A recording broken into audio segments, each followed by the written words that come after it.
안녕하세요. 스포츠 분석하는 오로지TV입니다. 오늘도 근거 있는 영상 준비해드리겠습니다. 구독과 좋아요는 저에게 매우 큰 힘이 됩니다.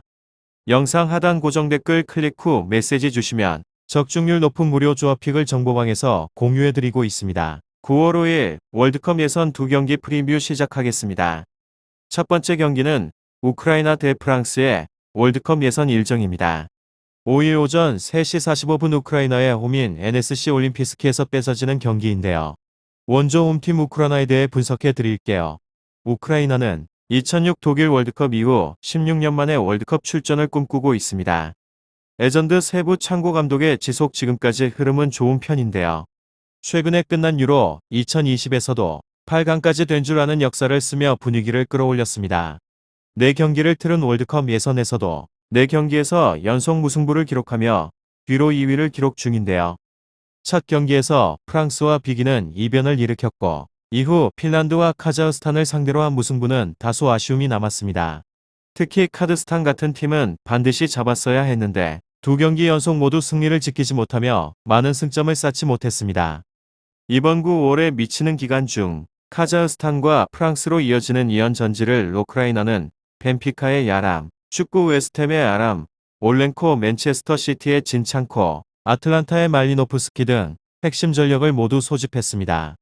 골키퍼 룰링이 코로나 확진으로 제외된 점은 아쉽지만 37세 노장이자 주장을 맡고 있는 피아토프가 존재하는데요.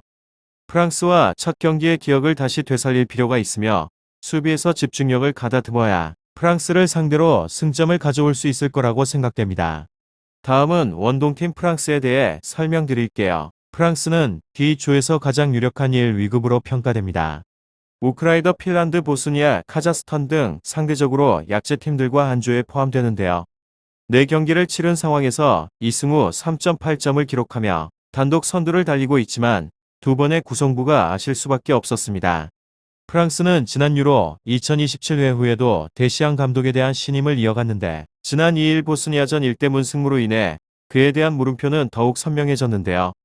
프렌즈 마음바페 그리즈만, 느그 마포그바 파란 로리스 등 강력한 멤버로 경기에 나섰지만 제코에게 선제 시점은 허용했고 4분 만에 그리즈만의 골로 따라갔지만 승점 3점을 가져올 힘은 없었습니다. 특히 수비수 군대의 퇴장이 치명적이었는데요. 이번 경기에서 바람과 호흡을 맞출 중앙수비 조합에 대한 고민이 필요해 보이며 중원의 핵심인 강태가 출전할지도 마지막까지 지켜볼 부분입니다. 강태가 우크라이나전 선발로 된다면 중원의 안정감이 배가 되기 때문에 프랑스의 승리 확률은 더욱 높아질 수밖에 없다고 생각됩니다. 프랑스에 대한 실망감과 함께 데구시안 감독에 대한 의문부호는 아직 지워지지 않았습니다. 하지만 그렇게 이번 우크라이나전에 살에 가을 가능성이 큽니다. 한 차례 무승부의 아픔을 줬던 우크라이나를 꺾지 못한다면 프랑스는 정말 위기예요. 빠질 수 있습니다. 은바페를 중심으로 한 막강한 공격진이 있으니 더욱 의욕적으로 경기에 나설 거라고 생각되며 우크라이나의 불안한 소비를 고려해 프랑스의 일관성과 -1 핸드폰까지 노리겠습니다. 두 번째 경기는 슬로바키아와의 크로아티아의 월드컵 예선 일정입니다. 오후 1오전 3시 45분 슬로바키아 홈인 테일레폴레에서 펼쳐지는 경기인데요. 먼저 홈팀 슬로바키아에 대해 분석해 드릴게요. 슬로베키아는 체코에서 독립한 후 월드컵 출전 경험은 단 한 번밖에 없는 팀입니다. 2010 남아공 월드컵에 첫 참가를 이루었으며 16강까지 진출하는 돌풍을 일으켰는데요. 물론 지난 두 차례 실패와 마찬가지로 이번 월드컵 본선 진출 가능성은 현저히 떨어집니다. 현재 월드컵 예선 4경기 4경기에서 1승 3무로 무패를 기록했지만 크로아티아와 러시아에 밀려 3위에 머물러 있는데요.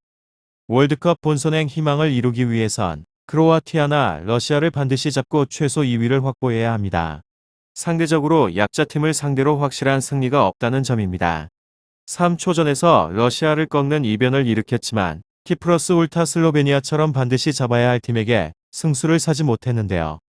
슬로베니아를 상대로 도항식을 준고 바로 부카로보츠카 보제니 스크림리, 아르페카릭 등 가용한 최고의 만물을 투입했지만 보제닉의 선제골을 지키지 못하고 승리를 놓쳤습니다.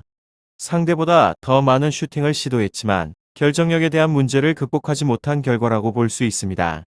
다음은 원동팀 크로아티아에 대해 설명드릴게요. 크로아티아는 어게인 2018을 꿈꿉니다. 지난 러시아 월드컵에서 준우승에 오르는 기적을 재현하려 하는데요. 물론 월드컵 본선 진출을 해야 다음 목표를 설정할 수 있는 만큼 예선에 모든 것을 쏟고 있습니다. 현재 크로아티아는 2승 1무 1패 승점 7점으로 H조 1위를 기록 중인데요.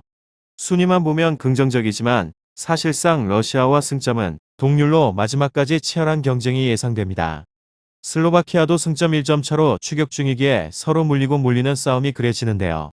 크로아티아는 이번 9월의 매치 기간 3연전 중 가장 중요했던 러시아전에서 0대0 무승부로 나름의 성과를 얻었기 때문에 기세를 이어 슬로베니아전에서 전승에 도전합니다. 페르시치, 크라마리치, 코바시치, 브로즈비치, 파스칼리치, 비다로 브랜 등 경험 있는 선수들이 풍부하지만 이번 대표팀의 고민은 중원인데요. 모드리치와 부상으로 소집되지 못한 가운데 러시아전에서 그 역할을 블라시치가 맡았는데 당연히 파괴력이 떨어질 수밖에 없었습니다.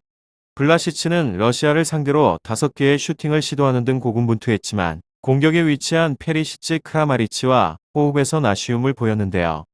이번 슬로바키아전은 반드시 승점 3점을 가져와야 할 경기이기 때문에 공격의 위치에 세 선수의 활약이 더욱 중요해졌습니다. 슬로바키아와 크로아티아 전력을 비교하면 크로아티아가 스쿼드에 힘에서 더 앞서 있다고 평가됩니다. 모드리치가 없지만 나머지 선수들의 네임밸류가 슬로바키아를 압도하는데요. 슬로바키아 전적도 긍정적입니다. 유로 2020 예선에서 두 차례 맞대기를 펼쳤는데 두 경기 모두 크로아티아가 승리했는데요. 최근 5번의 맞대기 전적도 4승하심으로 크로아티아가 우위에 있기 때문에 이번 경기도 크로아티아의 승리가 당연해 보입니다. 자, 오늘은 월드컵 예선 두 경기를 분석해 드렸습니다. 확실하지 않다면 픽을 드리지 않고 있습니다. 저 또한 8년차 베터로 활동하고 있으며 많은 분들이 함께하고 계시는 까닭은 꾸준한 적중률 덕분이라고 생각합니다. 국내 최대 정보방을 무료로 초대해 드리고 있으니까 영상 아래 고정 댓글 클릭 후 메시지 주시면 초대해 드리도록 하겠습니다. 그럼 마지막으로 구독과 좋아요 한 번씩 꼭 부탁드리고요. 꼭 오로지 종이 토토 프리뷰 구독과 좋아요 안 하셨다면 한 번이라도 좋으니 눌러주시기 바랍니다. 그럼 오늘도 건승하는 하루 되시기 바랍니다.